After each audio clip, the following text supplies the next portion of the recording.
Et on va dire déjà que c'est un match qui est très important puisque le Real Madrid veut prendre sa revanche de la gifle que vous leur avez mis sur le premier Classico avec la victoire 4-0. Et vous, ça va être un match important pour vous remettre en confiance puisque c'est vrai qu'en Liga, ça devient un peu compliqué. En termes d'efficacité, ça devient un peu compliqué. Donc c'est vraiment le match de tous les enjeux avec un titre à aller chercher et en plus contre le rival.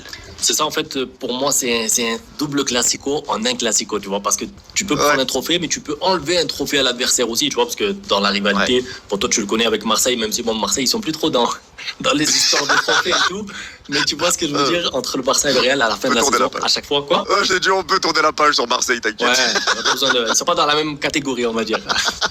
Mais en tout cas, entre le Barça et le Real, tu connais, à la fin de la saison, on fait toujours un décompte, combien de trophées, combien de Clasico gagnés et tout. Donc, oui, le Barça a gagné le premier Clasico, ça s'est joué sur des détails malgré le score quand même 4-0. Mais c'est vrai que je te rejoins dans le gros enjeu de ce match, puisque tu peux gagner un trophée devant le Real, tu vois, juste après le match. C'est vraiment un match, un trophée en jeu, et ça donne vraiment beaucoup de suspense à cette rencontre. Ouais. Et ce qui est important de dire aussi, c'est que justement, sur le premier match qui a eu lieu en Liga, l'état de forme des deux équipes était en vrai différent de ce qui se passe maintenant. Parce que avant le match qui a eu lieu en Liga, le Barça était en forme, le Barça est arrivé confiant, tu venais de tartiner le Bayern à domicile 4-1.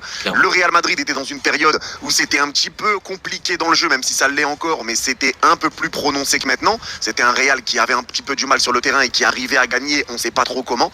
Et là, à l'heure où on parle, le Real va un petit peu mieux, bien que offensivement, les trois devant ont toujours du mal à se trouver, mais le Real va bien mieux avec le milieu de terrain qui retrouve des couleurs. Et le Barça a un peu de mal en Liga, t'as perdu ta première place, t'as 5 points de retard sur le Real, 6 éventuellement sur l'Atlético, alors que t'en avais 9 d'avance. Donc là, tu changes un petit peu d'état de forme avant d'arriver sur ce Classico. Donc toi, est-ce que ça te fait peur ou au contraire, est-ce que tu penses que le Barça peut répondre présent ou est-ce que tu as des inquiétudes justement? Alors c'est vrai que c'est pas du tout la même période à laquelle les deux s'affrontent. Tu te rappelles le match contre Dortmund où le Real, pareil, ils reviennent un peu de nulle part et tout. Juste après, il y a le Classico, mais à ce moment-là, comme tu l'as dit, le Real Madrid, ils étaient un peu en difficulté.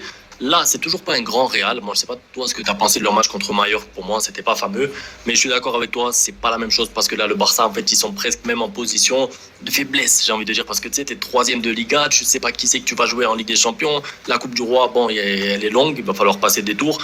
En gros, on sait pas vraiment si le Barça pourra lutter pour beaucoup de trophées cette année, même s'ils sont en course dans tous les trophées.